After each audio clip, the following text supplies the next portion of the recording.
Your question, sir. Hi, well, to do with the moral question as well.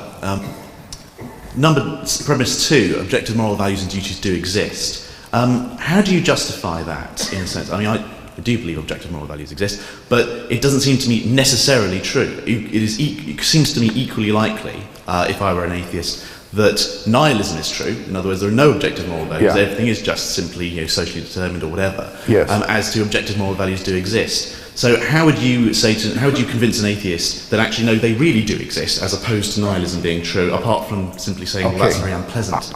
I think that the second premise is necessarily true, but let's distinguish necessity from certainty. That is very important to do. Certainty is a property of persons. Necessity is a property of propositions. And some propositions can be necessary even though they're very uncertain. For example, some complicated mathematical equation will be necessarily true, if true, but we may be very uncertain about it. So the necessity of the second premise and the truth of the second premise doesn't require certainty. What reason would we have to believe that objective moral values and duties exist? Well, basically, it would be our moral experience.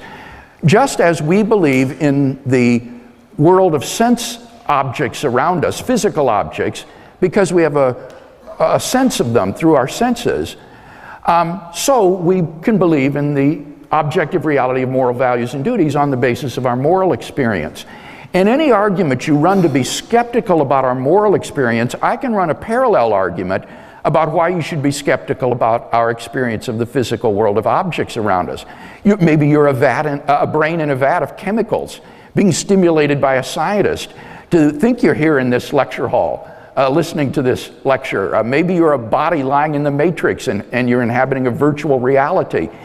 In the absence of some reason to defeat your experiences, you're justified in believing in what those experiences teach you. And similarly, in the absence of a good defeater of our moral experience, I think we're justified in believing what that experience tells us. Louise Antony is an atheist philosopher who put it so well, I think. This is how she put it. Any argument for moral skepticism is going to be based upon premises which are less obvious than the reality of objective moral values themselves. And therefore, you would never be justified in accepting moral skepticism. I like that, and I think that's correct. Thank you for the question.